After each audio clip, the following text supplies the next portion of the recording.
Has anyone in here written their marriage vows? And we'll now read those.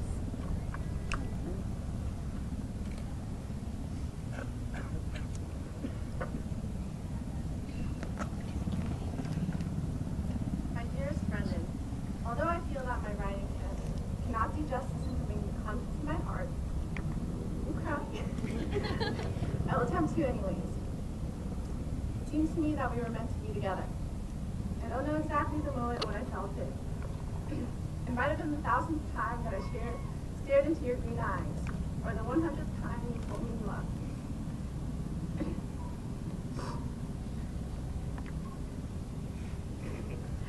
It might have come to me while we were counting dozens of shooting stars during a meteor shower. It might have also been much simpler than all those numbers. One, as in the first time we saw each other. I can't see how I know how we as individuals would have been had we not been introduced by Corinne 8 years ago. But I can say how we are now, because we did meet that autumn day. I learned that love is something that needs constant care, like a plant or a puppy. You can't ignore love and expect it to thrive. I also realized that in the moment when you are the lowest and when you least expect it, your loved one will pull you through your darkest hours and be the light that becomes your beacon. I have also learned that no one can accept me for all that I am, which is a special and kind act.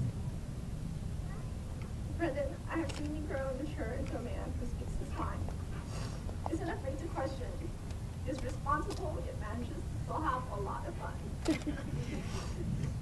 Your potential for all things seems limitless, and I can't wait to see what you have in store for yourself in the next 30 years and beyond. I could go on and on about how you have so many wonderful qualities. But it seems like everyone just gets how good and generous you are the moment they meet you. We have also grown as a couple. I believe we make up a couple, not as two halves of a whole, but as two complete individuals, coming together and choosing each other day to day. This decision we make each day to choose each other is what I think is at the heart of the marriage. What we have learned over the past 7 or 8 years, that we are still learning to communicate with each other. We have learned each other's moods and accepted parts that only we are privy to and make us unique. We have learned that a hug and a kiss can smooth out many wrinkles and make ugly feelings go away. Most importantly, we have learned that we can count on each other to inspire each other to become better people. I would like to read a passage titled Gift from the Sea by Anne Morrow Lindbergh. When you love someone, you do not love them all the time in exactly the same way from moment to moment. It is impossibility. It is even a lie to pretend to. And yet, this is exactly what most of us demand. We have so little faith in the ebb and flow of life, of love, of relationships.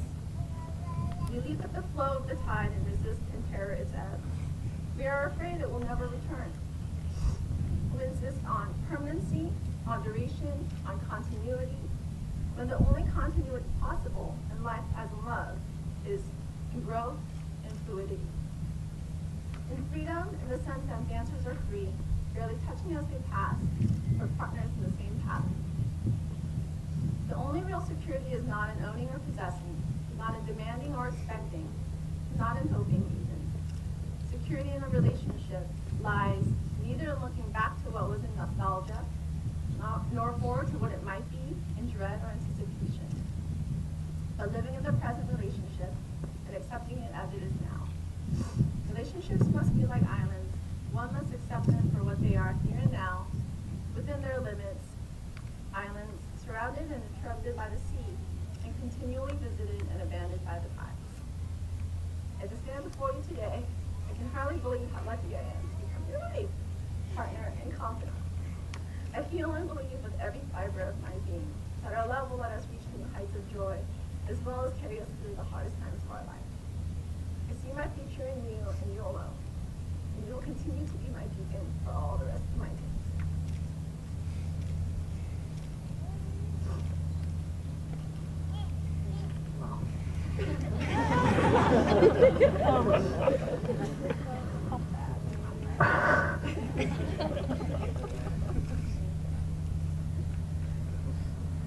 Sonny, I don't know where to begin, so I guess I'll just begin.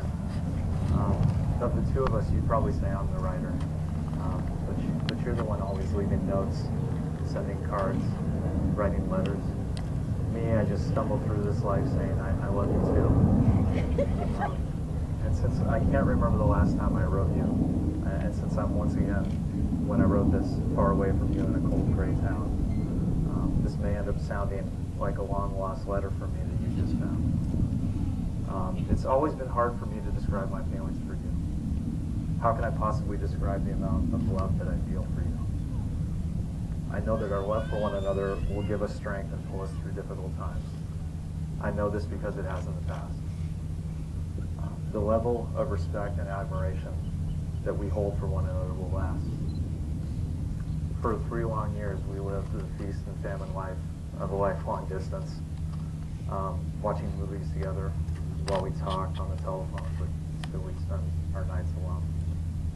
We had some depressing farewells and rough, tough trips, but it never strained our relationship.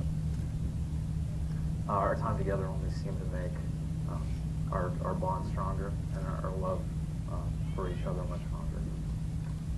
You do so much. I'm awed and amazed by your capacity for concentration, your concerted effort, and above all, your caring. You give me credit for so much of your success, and I accept it without acknowledging I deserve it. And still you credit me with it. And I've come to see your success as our success because of you. Sonny, my love for you is hard to describe. Of love, I could say love is a battlefield, love is war, love is a many splendored thing, love is a warm day in spring, love is pain, love is a piano, love surrounds us, love is as you wish. But my love for you, Sonny, my love for you is a thunderstorm, a beach blanket when the weather's warm, a walk through Balboa Park on a clear day, a long cruise getting underway. It's a hilltop view after a long, hard rain, and being away from you. Being away from you is excruciating pain. Like sitting in a white-walled room staring as silence looms louder than 10 radios blaring. It's walking Haight Street alone at night, blinded by distant neon lights, and always thinking something's not quite right. Someone is missing. We know that every day we spend together is a blessing. And for all of the many pursuits of knowledge, this alone is true. I will be blessed to spend the rest of this life with you.